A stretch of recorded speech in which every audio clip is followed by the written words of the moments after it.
everything paranormal. Para-X. The views expressed and the opinions given by the individual host and their guests do not necessarily reflect those of Para-X, its affiliates, or its sponsors.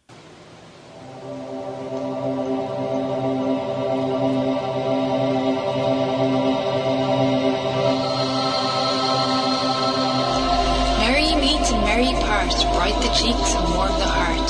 For tread the circle thrice about, to keep unwelcome spirits out. Abide within the law you must, in perfect love and perfect trust. Mind the threefold laws you should, 3 times bad and 3 times good. These 8 words the read fulfill, and ye harm none, do what ye will.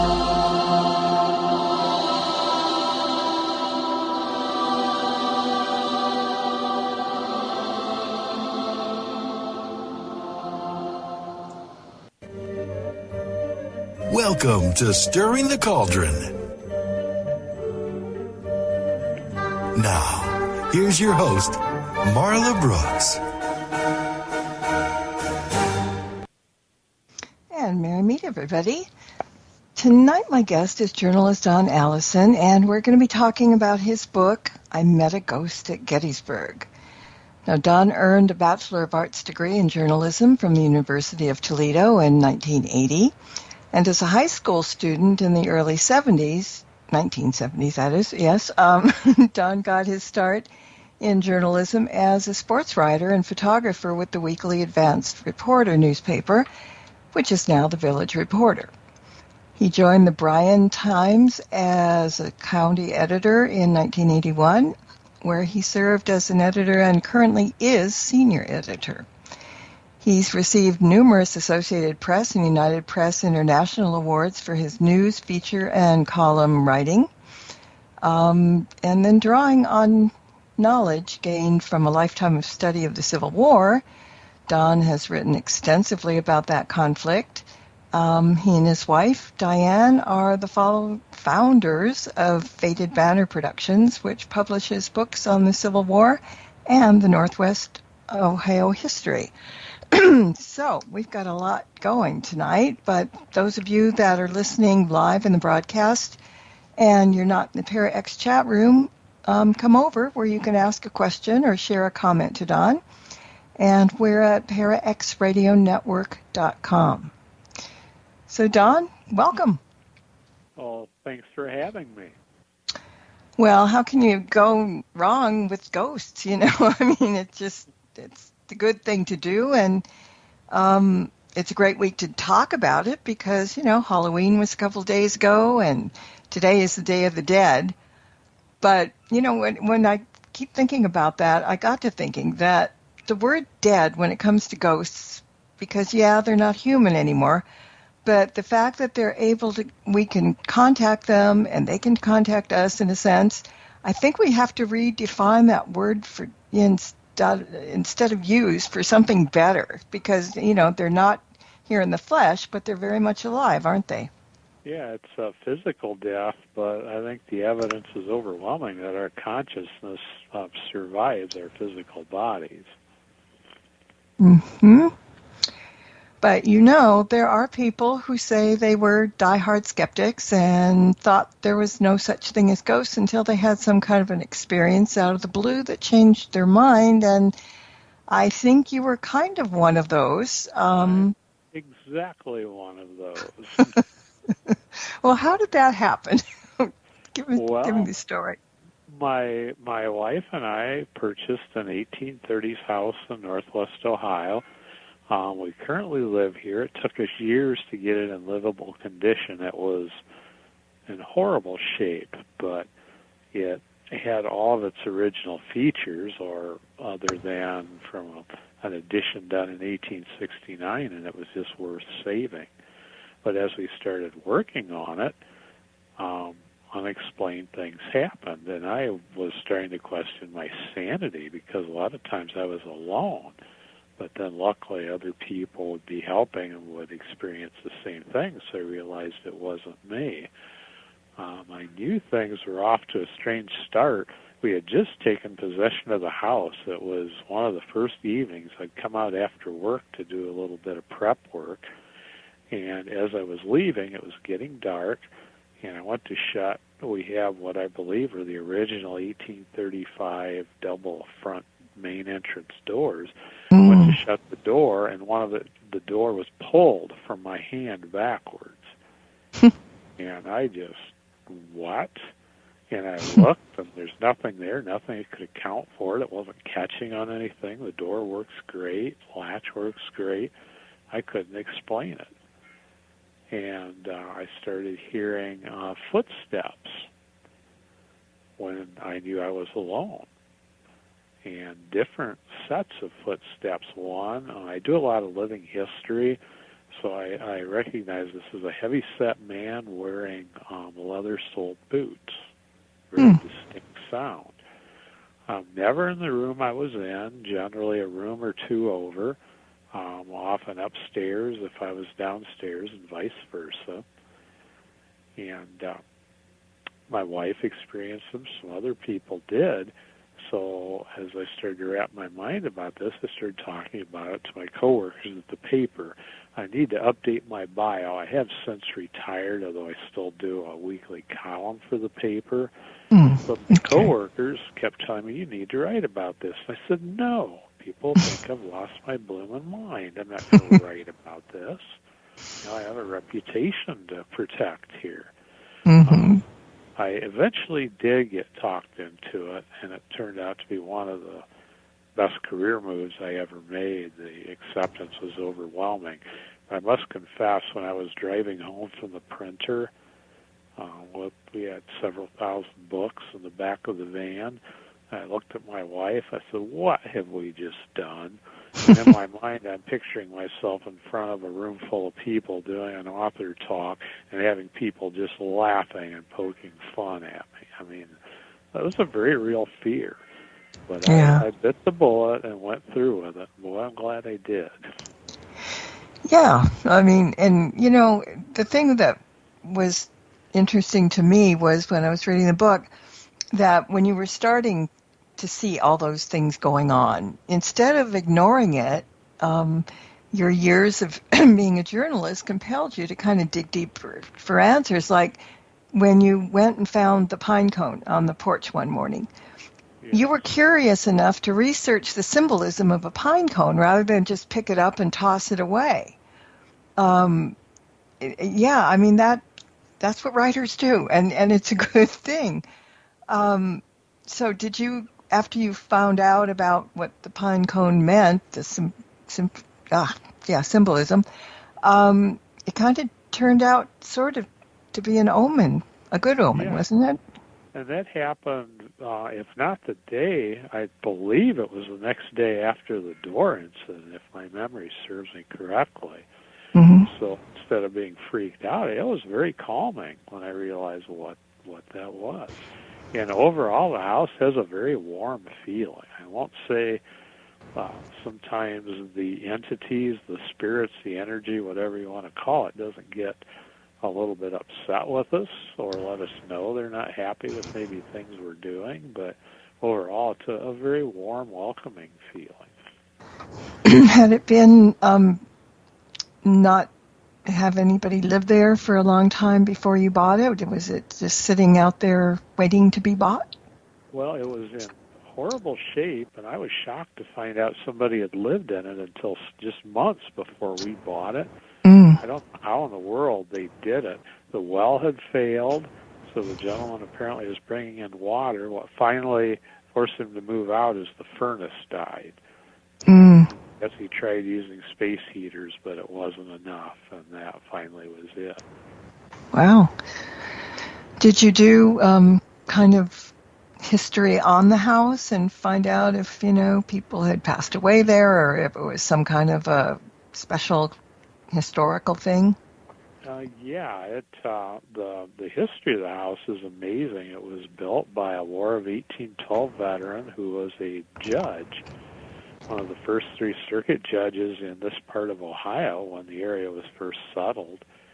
And he founded a town a little ways away, sold that property to somebody else, and then founded another town just south of our house and built a log cabin. He was a true pioneer. Built a mill, had the general store for the area in his cabin, hosted the first church services, actually the longest continual congregation in our entire county started out meeting in his cabin.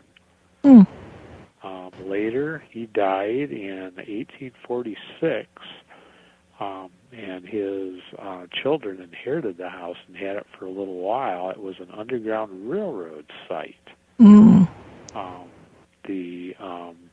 The daughter and son-in-law who inherited the house were movers and shakers in the Underground Railroad. And then later they sold to a family by the name of Miller. 4 of their sons served in the Civil War. The mother and father both became ill and died just nearly at the same time in September of 1863. They at that time had 3 sons in the war. The wife of one of the sons who was at war also became ill, probably from the same fever, and also died. One of the youngest son enlisted in the Army that fall. A couple months later, he died the following spring of disease, and one of his brothers survived the Civil War and was killed in a bar fight in Cleveland on his way home after being discharged. Oh, jeez. So a lot of tragedy in that particular family. Mm-hmm. And they sold in 1869, sold to the family that we actually purchased the house from their descendants. Oh, wow. A lot of history here. It is. Now, I know that, and we'll probably get back to that a little bit later, but I'm just curious, have you tried to talk to the ghosts in the house and find out who they are? I mean, I know you do things with spirit boxes and things. Have you done it? I do not investigate the house here. Mm-hmm. I don't want to stir things up, so to speak. Right. Through research, through the things that have been seen, I'm talking with mediums, and so forth. We believe we know who some of the spirits are. One of them we believe is Henry Miller, the gentleman that he and his wife both died in September of '63.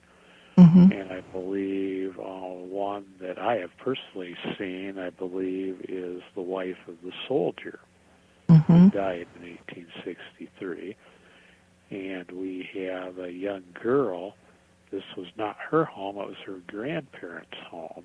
She died of bone cancer in 1882 or 1883, and she has been seen, not by us, but we hear her all the time, actually see her moving things in real time. So we're pretty sure we know who she is. So she's showing, you're seeing the whole apparition then, yeah? Yeah, she's been seen, and by people who don't know each other and could not have shared notes. But the first time she was seen, we were getting a clothes washer delivered. There were 2 gentlemen. One man is in the laundry room, which is it's inside our main staircase, our main entryway, and our grand staircase is right inside. So the gentleman with the new washer is at the base of the stairs by the front door. The other gentleman's getting the old washer ready to remove. I'm talking to this guy, and the man with the new washer at the foot of the stairs starts clearing his throat and getting my attention. And I look at him, his mouth is open, and he had the oddest expression on his face I think I've ever seen. And he stutters out, can I ask you something? I said, well, yeah. He said, are we alone? And I said, why, did you hear something? I said, often strange things are heard in this house, especially when workers are here. He said, no, I saw something, and I'm majorly creeping out right now. I thought I didn't know if he was going to run away or defecate himself or both. I said, no, calm down, nothing's going to hurt you. And he described seeing this little girl look around from the middle bedroom, peer around the door case, step out onto the top of the stairs and look at him. Said she was real as could be, but he knew something wasn't right because she was dressed in a very old-fashioned manner. She had brown, very curly hair, very popular fashion of the 1880s, and a white play dress or night dress just above the knee, and he said it was dirty. Looked at him and didn't say a word, and then walked back into the bedroom. But we often hear a barefoot child, frequently hear her running upstairs when we're not there. While we're sleeping at night, we hear her walking around the room and in the hallway outside, which is exactly where she was seen. And my wife has a necklace stand.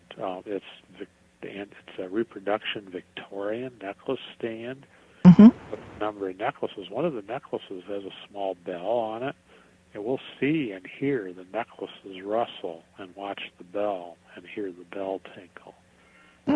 We believe that's her. My wife also has a jewelry box that actually looks like what would be a child's toy dresser in the 1800s. And frequently, we'll go up there and one or more of the drawers will be opened. When my wife did not have them open, one time we actually saw one open right before our eyes. We believe that is her. Well, they trust you, and you trust them, so it's kind of a pretty good situation. For the most part, it's a very we coexist mostly very peacefully. Not always, but. What do you do that makes them a little riled? Whenever we're doing restoration work, I don't like to say renovation because it's mainly restoration. That stirs up the activity quite a bit. And one time, and we were making a change, for whatever reason, the door between the laundry room and the original small bedroom that's now my office, they removed that door and used it for the main front door when they did an 1869 addition. Why, I don't know. But we concluded that by looking it over. Well, anyway, to save space, I salvaged an 1870s giant pocket door, beautiful oak pocket door. When we went to install this door, so heavy, it took my wife and I both to carry it in and get it in place. But I went to install the track, and I had a battery-powered drill, freshly charged batteries, one in it, one ready to go. As soon as I pressed the trigger, the battery went dead. Same thing with the second battery. This happens from time to time with battery-powered tools. And my backup electric drill, this one takes 2 batteries, but I had also 2 backup batteries. Same thing immediately. The fully charged batteries went dead. So I had to get out my plug-in drill to finish the project. The following day, I worked all morning in my office. I went to the other end of the house to have lunch. I came back, and that door was closed. I didn't close that door. I opened it, went back to work. Next day, worked all morning, went to the other end of the house for lunch, came back, and the door was closed. This time I knew beyond doubt I had not closed it.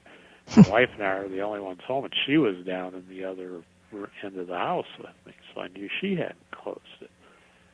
Third day, we repeat this process, only this time, after I opened the door and came in and sat down, a can of compressed air by my computer across the room went flying, hit the floor so hard it broke the top off. Wow. I got up, picked that up. While I was doing that, 2 books flew off the shelf behind me, took out a commemorative mug, broke the mug. I mean, this was forceful. And wow. I just out loud said, look, you can be here. Don't be messing with my stuff. Don't be breaking my stuff. You heard me. Do not break my stuff. The door has, on occasion, closed since then, but only one other time was anything ever thrown in my office, and that was a reproduction antique clock. Oh. And again, I yelled at the spirit, do not. It didn't break it. Oh, good. Good. And my wife once was getting ready for, I believe it was work. I know it was in the morning, and she has her parents' wedding photo, framed wedding photo, and then a pewter mug that she and her brothers had gotten for their father. Her parents are deceased, and the pewter mug and picture were sent flying across the room, and the picture did the same thing. Yelled, "Do not do it." That's the only time she's had that experience. Yeah, it's creepy when things start flying, because I was in the bathroom one time and getting ready to take a shower, and, you have the shower caddy hanging over there, and the shampoo bottle, thank God it was plastic, just flew out of there, and, if it was juggling, it would go straight down to the ground, but it went straight to the end of the bathtub. Yeah, and there's a force behind that. Yeah. Oh, yeah. And I'm thinking, what the? Yeah, don't do that. It's better to not say that. But for the most part, they seem to be humorous. I once had my underwear snapped working out back behind the house. Nobody was around. Mm-hmm. One time I was working on something in the yard, and it was like somebody was banging like a chisel against stone at the back of the house, and I could hear it plain as day, and I was alone. There was nothing that could have accounted for that noise. Wow. Yeah, they, a lot of them are tricksters. I mean, okay, let's face it, they're human. They're not going to walk around and clink chains and woo-woo stuff. I mean, they're going to do what they did when they were alive. My one that really just set me laughing, and it's one of my favorite stories. If you read the book, you'll probably remember this story. I was cutting floorboards. We had heavily water-damaged floorboards in the upper middle bedroom. So I was cutting new floorboards. It's after dark. We didn't have the power on at the house. We had to rewire it. We didn't trust the wiring. So I had a generator to run the saw, and I had a radio. And I had it cranked up rather loud, playing classic rock. But every time a louder, more rowdy song came on, the radio turned off. And I'd grumble, and I'd stop what I'm doing. I'd go turn on the radio.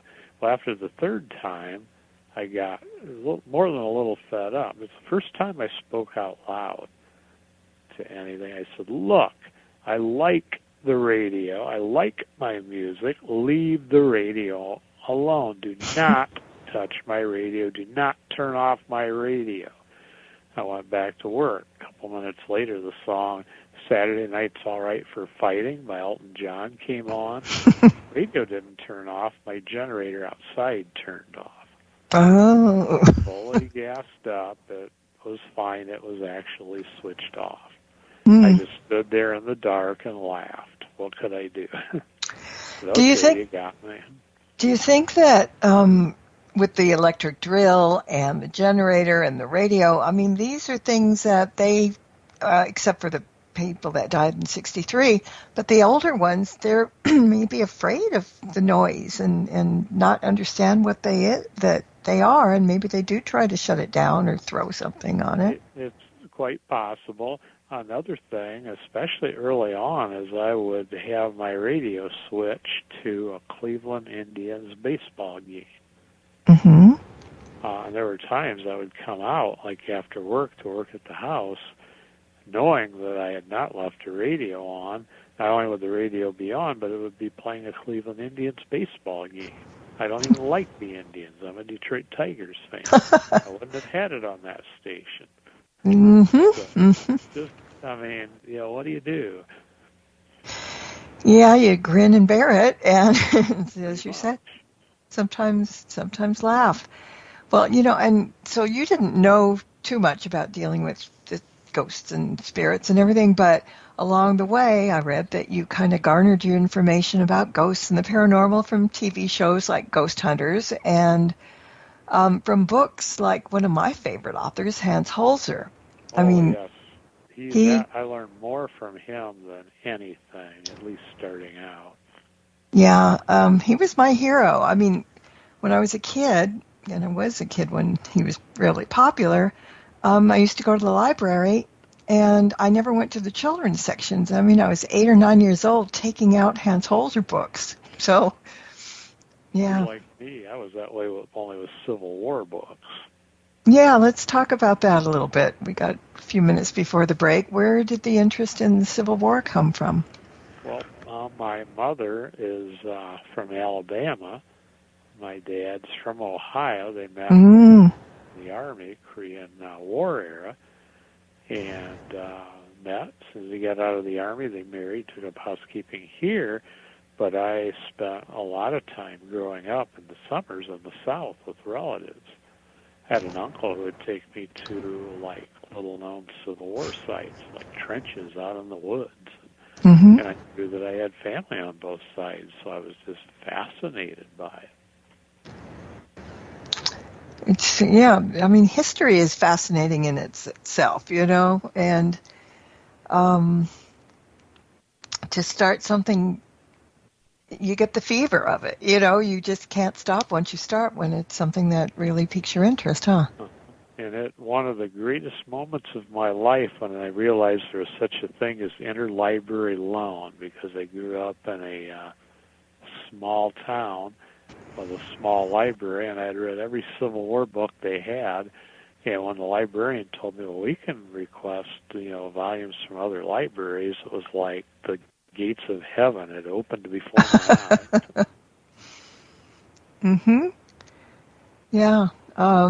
And then, did you purposefully start watching the TV shows like Ghost Hunters to kind of get some decent thing about what's going on? Yeah, I mean, it helped provide a foundation of some of the techniques of investigation, and some of the stuff in some of the shows is good, some not so good, but it helped me at least get my, footing a little bit. Yeah. I mean, I think we've all did that because, I was around before they were even doing those kinds of TV shows. And when they started coming on, because also there was these booklet, a magazine called, 3 words, something magic, ghost magic and something. And it was a regular magazine, and they talked about ghost stories and all kinds of stuff like that. And I subscribed to that. I was, I think, a teenager then. And I was really happy when we started getting, I think the first one I saw was the one from Britain. And that was the first Ghost Hunter. I think it was before they came over here and did it. Or, somebody thought, oh, look, they're making a lot of money there. They're getting an audience. Let's try it here. And yeah, I think we all get the basis of stuff. And as you said, they're good, they're bad, they're better, But it does help the foundation for sure. Do you still watch those shows? A little bit, not nearly as much as I used to. You were your own teacher for a while there, aren't you? Yeah, I really prefer to be in the field. Unfortunately, for a better part of 2 years, I really have kind of been away from actual investigating, just a health situation with my wife, but she is slowly recovering, and I was able to get out and do some investigating about 3 weeks ago, and boy, did that feel good. It's like going home again, huh? Yes. Do you always go to Gettysburg, or do you go to other battlefields? Go to other battlefields. Gettysburg is my favorite, with the 2 books out now.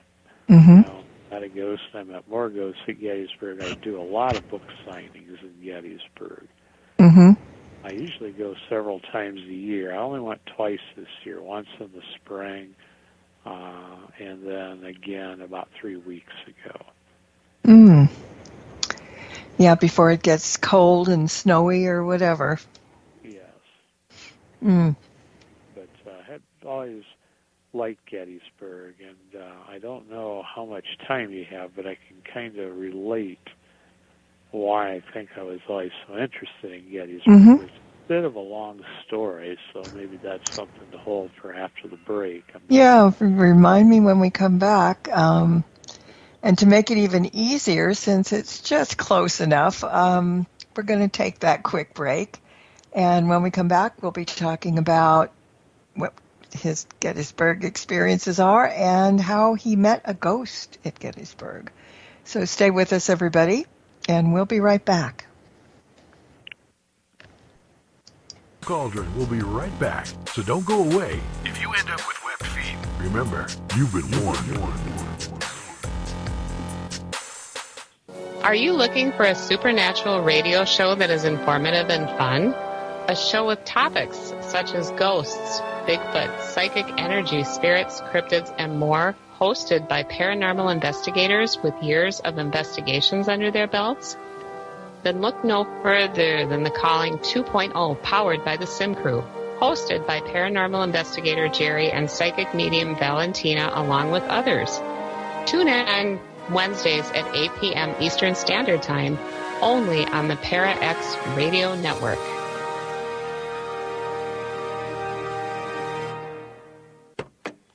As you go about your daily life, look closer. Every year across America, a staggering 4.2 million youth are homeless or trafficked. Covenant House is the national leader providing safe housing for youth, 50 years strong. Every youth who walks into Covenant House gets clean clothes, hot meals, medical care, and a safe place to sleep. So, look closer at Covenant House and help us fight youth homelessness. To help or get help, go to covenanthouse.org. Hey everyone, thank you so much for listening in to Stirring the Cauldron. I just wanted to give you a quick heads up if you don't already know about the free weekly Witches Oracle deck readings that I post on my website every Monday. Now let me answer the age-old question before you ask it, which is, well, how do I know it's for me? And the answer is pretty simple. If you weren't meant to see it, you wouldn't know it was there. So if you're curious about what the week has in store for you, pop on over to marlabrooks.com every Monday and scroll down on the homepage, and there it will be. Welcome back to Stirring the Cauldron. Once again, here's your host, Marla Brooks.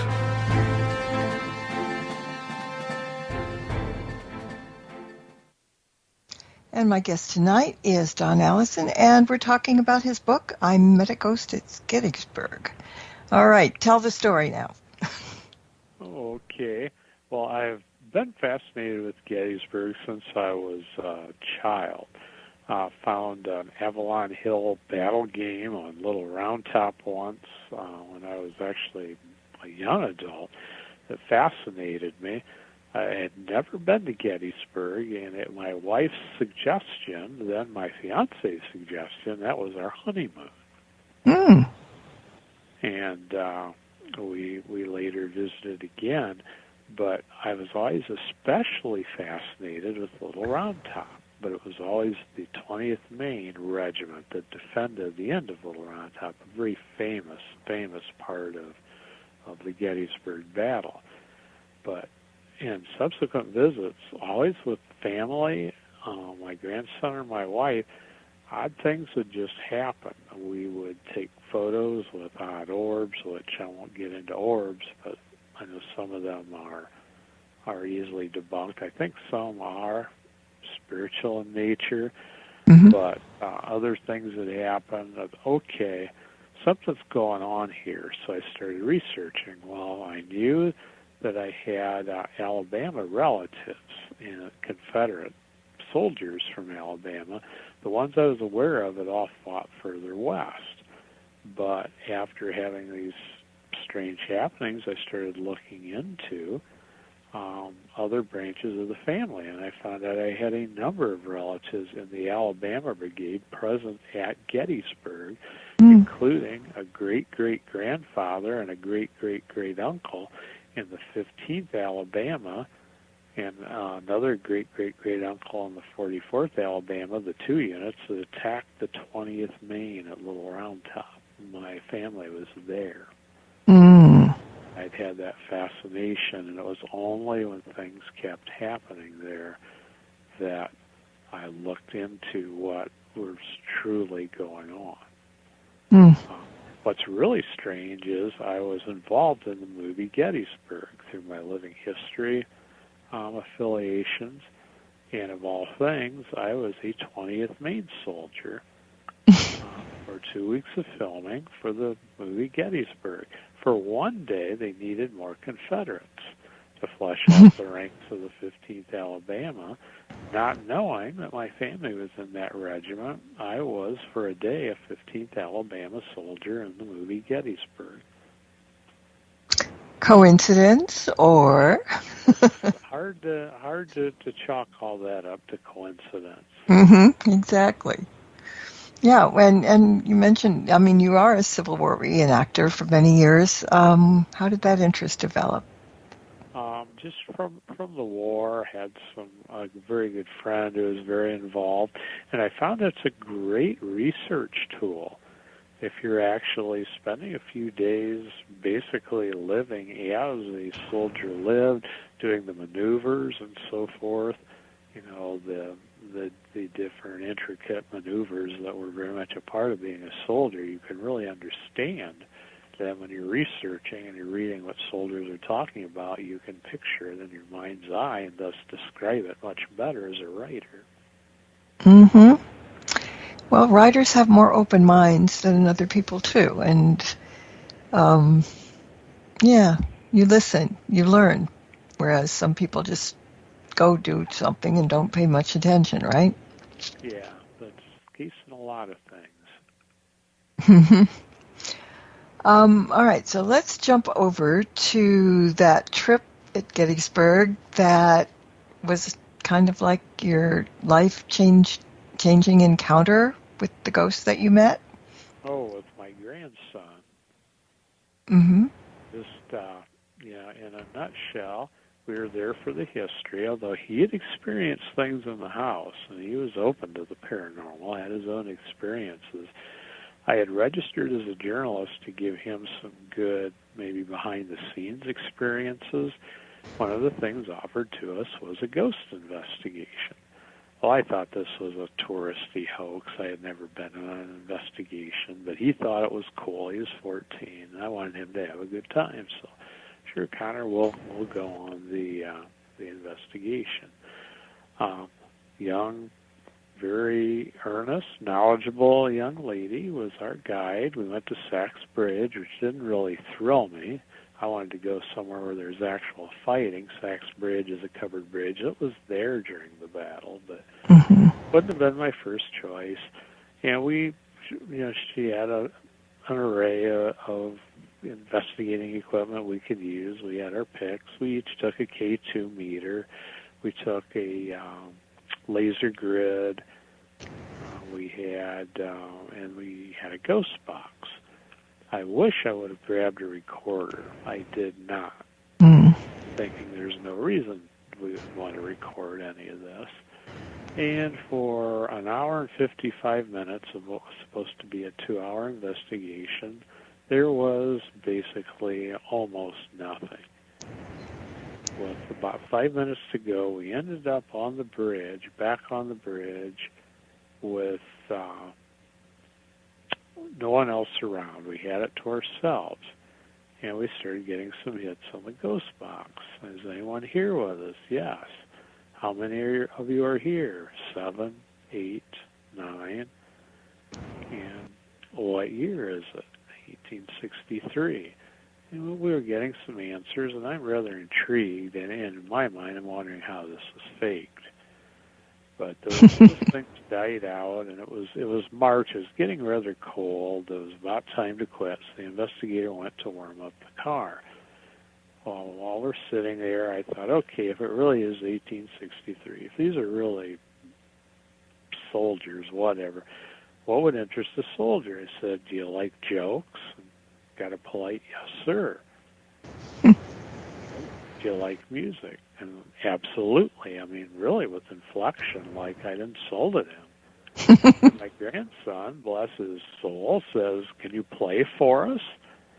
And I said, yes, sir. And we started getting guitar music. Now, of course, probably most of your listeners know how a ghost box works. They scan radio stations very quickly. And you might get a blip of music, a note or two, from a radio station, but not measure upon measure of acoustic guitar. The young investigator came back, and her jaw dropped, her eyes are wide open, staring at this ghost box with the music coming out of it. And a high-pitched instrument kicked in. I thought a mandolin, she thought a piano.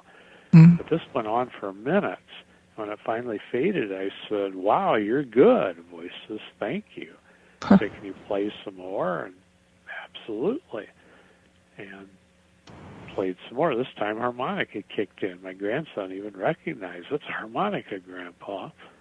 And about another 10 minutes of this music, and I'm thinking, how in the world are they faking this? That's pretty good. I didn't recognize the song, but it was definitely music of that period. Mm-hmm. And when that died off, we started getting more, more answers. We asked more questions, and one was, are you a soldier? Yes.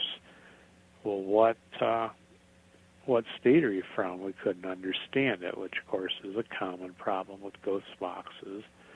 So I started rattling off states that I knew had troops at Gettysburg. When I came to Ohio, he said, yes. And I said, oh, my grandson and I are both from Ohio. Our K2 meters, mine and my grandson's, both went to the top and stayed there. Those things hadn't so much as blipped all night. The investigator sitting right beside us, hers didn't move at all. And we started asking, well, how old are you?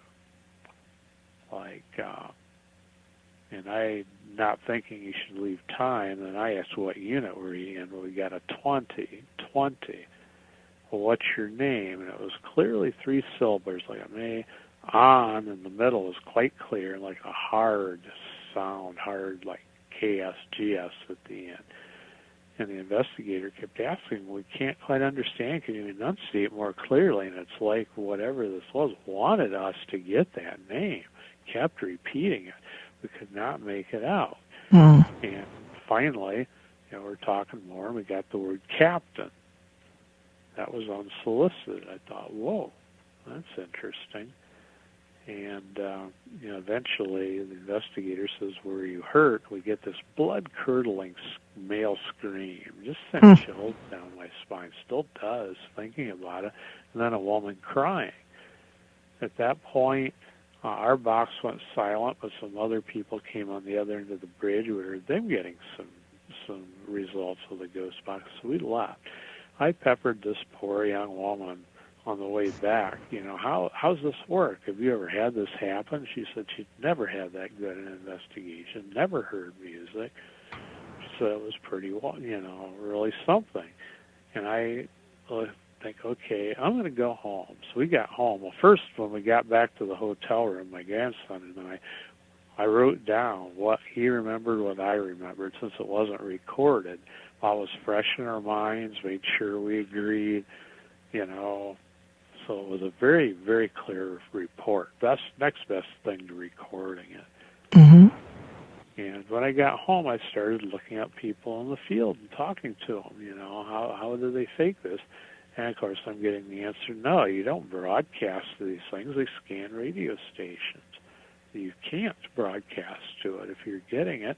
I said, well, okay, we get nothing for 2 hours, then we're bombarded. And say, yeah, that's how it works sometimes. And so I'm finally thinking, well, okay, they didn't record something. They didn't pull a fast one there.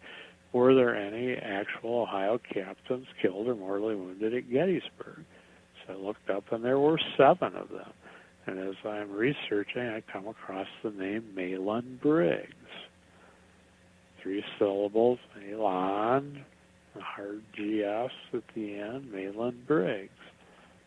Malin was shot on the first day of the battle, July 1st, badly wounded and captured, and died on July 2nd. Most likely died at Sachs Bridge. A lot of the worst wounded Union soldiers were taken there. It was one vast field hospital, that area. That convinced me. I talked to a lot of people. Is this convincing to you? And it was unanimous. Yeah, that's pretty convincing. So that's where the book, that changes. That's when I decided to write the book. That's where the title came from. Malin Briggs' photos on the cover of the book. Oh, wow. You dug around and got, well, of course, you're a journalist. You found a picture, yeah. Did you find anything any more about him and his personal? Yeah, I've looked up his records, and that's how I learned he was wounded. He was wounded in the hip. Now later, using dowsing rods with my father, and my dad's the one who asked, is Malin Briggs here? We were near the spot where we had our first results, and the rods crossed for my dad, yes. Mm-hmm. And my dad was just kind of surprised, and he kind of looked at me and said, "Oh, would you like to?" Or first, then he asked, "Would you like to talk to Don?" And the rods crossed.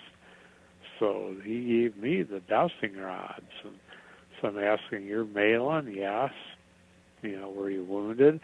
Yes. And just to trick him up, to see, if this is really legit, I'm asking, "Were you wounded?" Well, yes. Were you wounded in the head? In the arm, in the foot?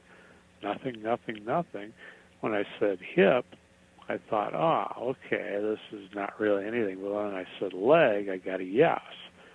Well, an upper leg wound could be considered a hip wound, I suppose. That's what it was. Mm-hmm. But anyway, and I said, well, where are you?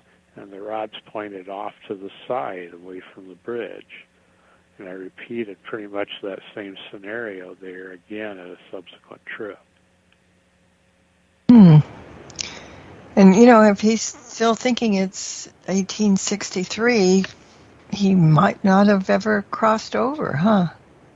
Yeah, I just don't know if, it's my belief that I think some spirits, souls, whatever, however you want to look at it, are able to come and go.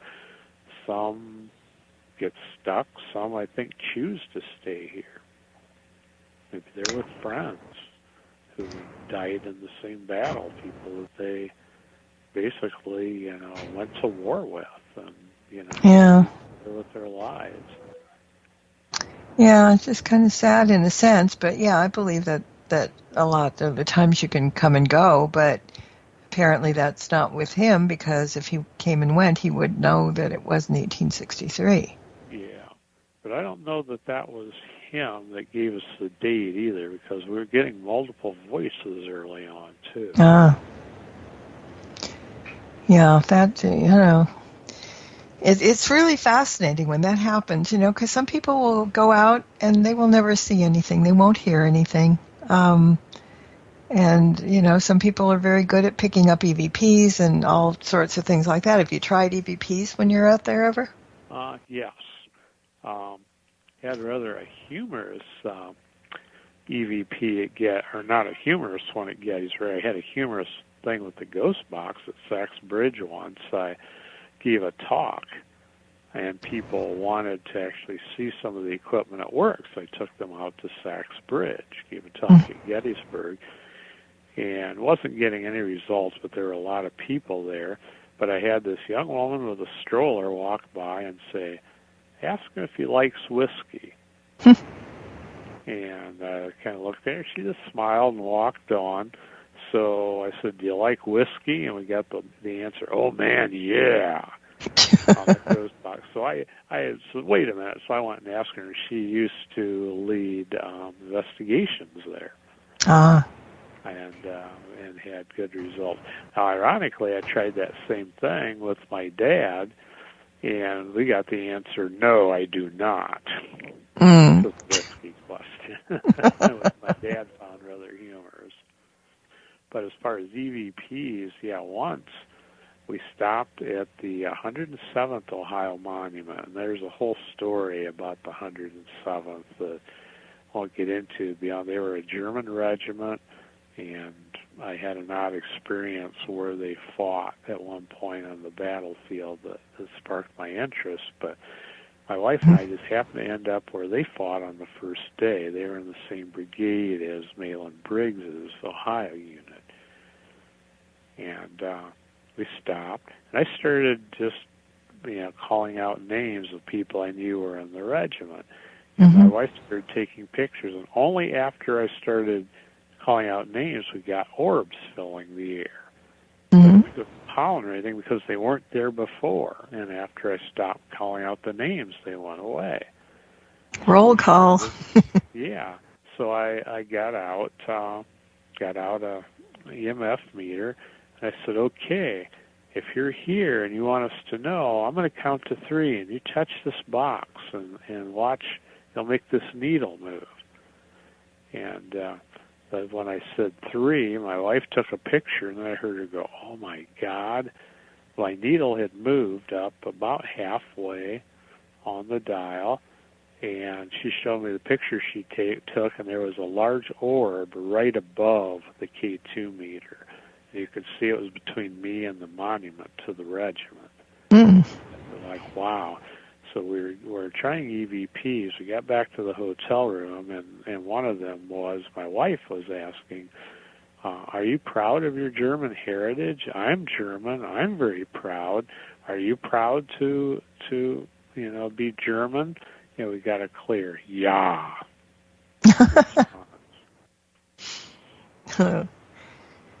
It's so heartwarming when you get stuff like that, because if you can talk to somebody over and over again, like if you ask for them and they come in, it's like making a new friend, Well, I had an experience. It's also at Sachs Bridge with dowsing rods, and I've only been able to do it twice, and it's been when I was with my wife or with my dad, and nobody else is anywhere near. If anyone else was near, it would quit or not work. But I made, through yes and no answers, process of elimination, got to meet a soldier from, I believe it was the 45th Alabama unit. Mm-hmm.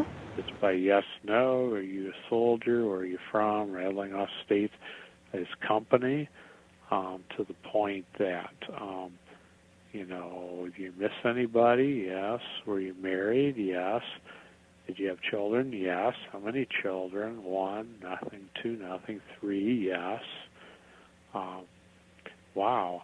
And where are you? And I got the rods pointed off into the field near the bridge. And I thought that was pretty moving.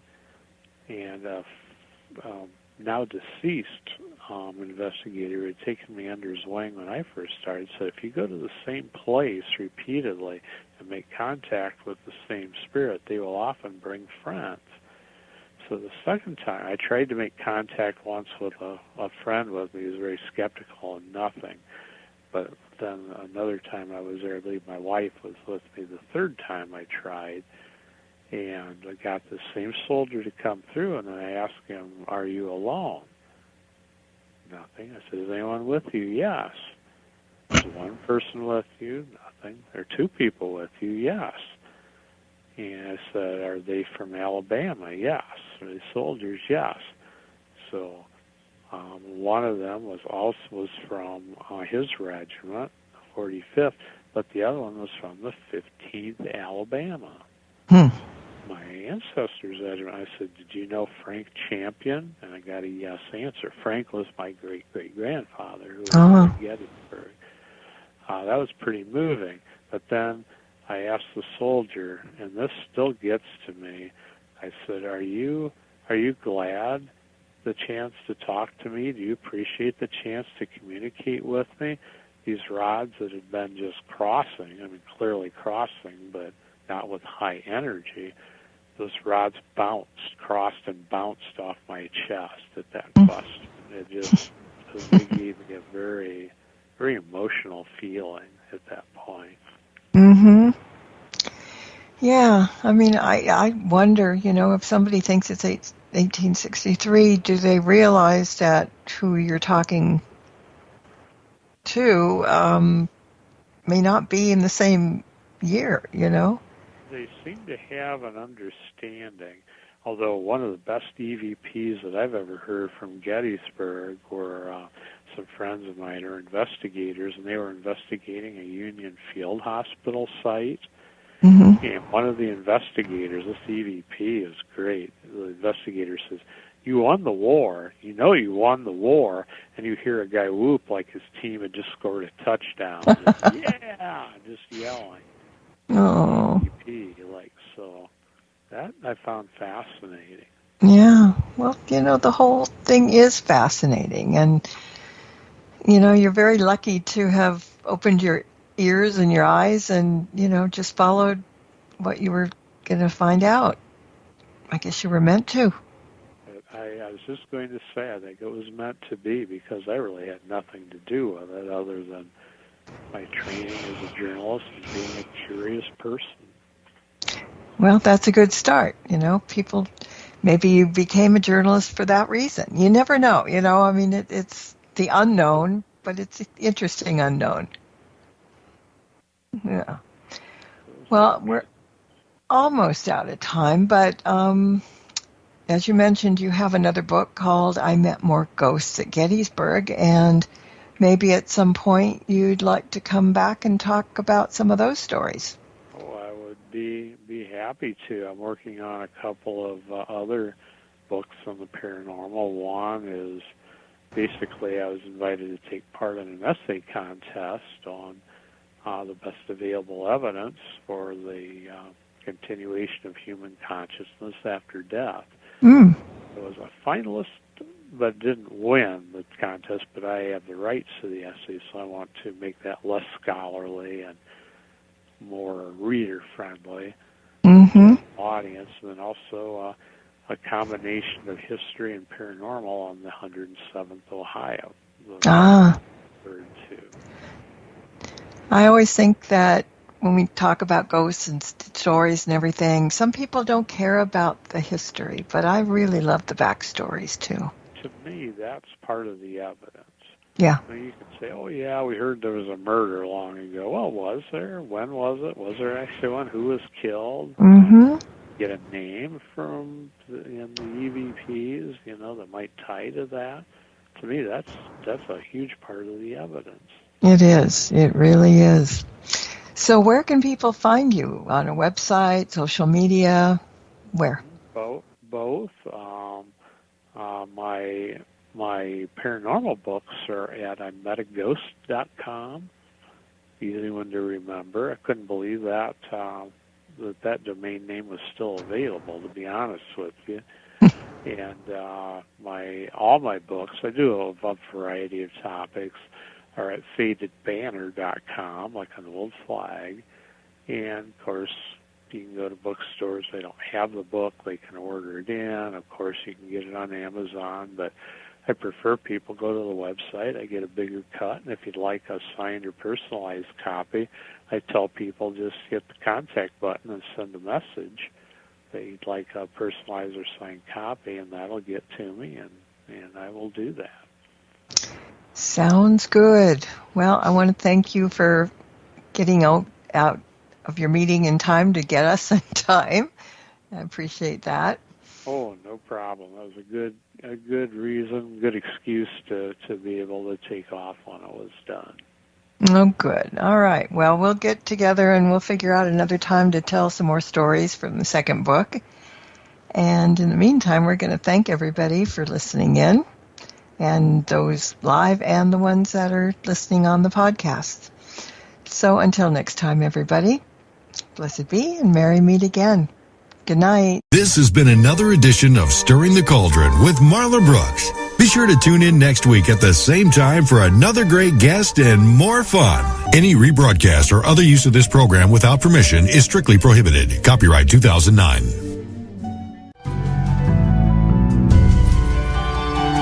You have been listening to the Para X Radio Network.